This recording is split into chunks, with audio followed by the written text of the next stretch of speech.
Adding numbered lists to your document is a snap.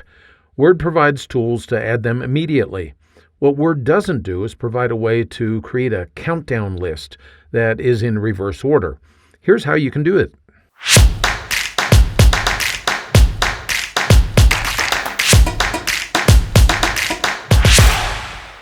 Word includes a built-in numbered list feature that you can use to quickly develop your lists. This is great for lists that are in ascending order, like 1 through 10, but not so great for those you want in descending order, like 10 through 1. If you have a need for reverse lists, there is no automatic feature in Word that allows you to create them.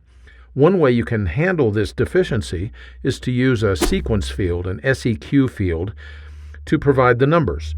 In preparation for that, though, you'll need to do a bit of formatting of the paragraphs that make up your list.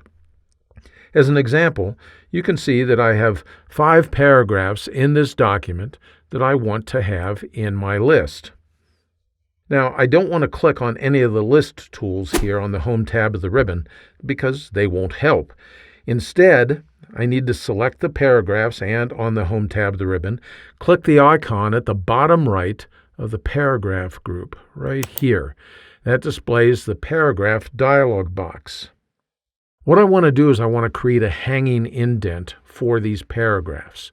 And I have to do that because that's normally taken care of when you use the list tools that are on the Home tab of the ribbon, but we're not using those tools. So I'm going to go right here to indentation, and I'm going to choose hanging. And it's going to be hanging by 1/2 inch. And that's all I have to do. And I click on OK.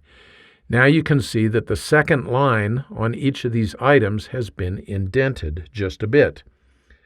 Now I can set up the first sequence field to handle the actual numbering.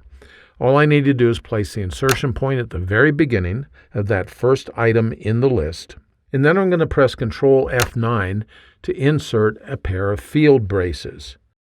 You can tell that you're in the field braces because the braces are shaded in gray. Now I'm going to type in the code that I want within this.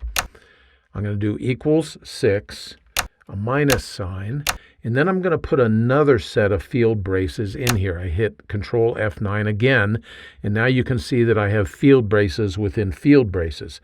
And on this internal set of field braces, this is where I'm going to put the sequence code.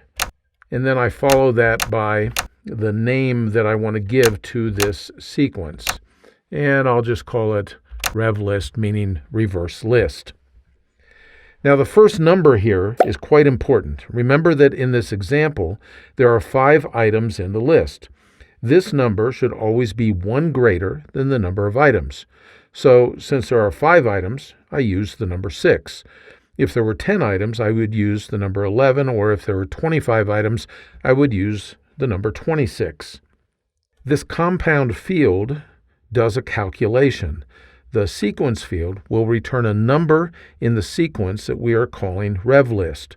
Now, there's nothing special about this name. It just identifies the list.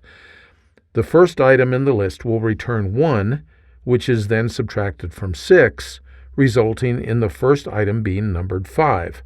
The second item would show as 4, because 6 minus 2 results in 4, and so on.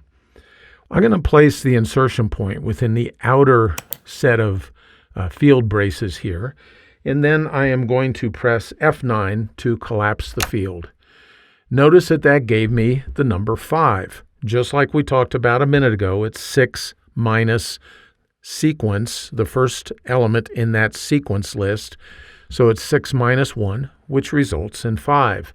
Now I can put the insertion point after that, press my period and the tab, and I have the first portion of my reverse numbered list.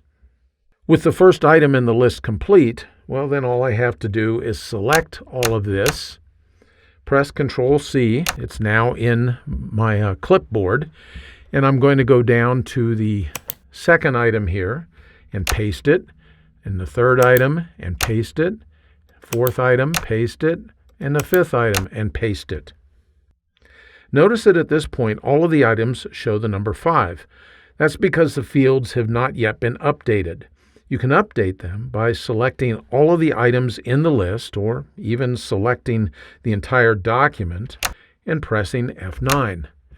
Now notice that my numbered list is in reverse order here, just like I wanted to create.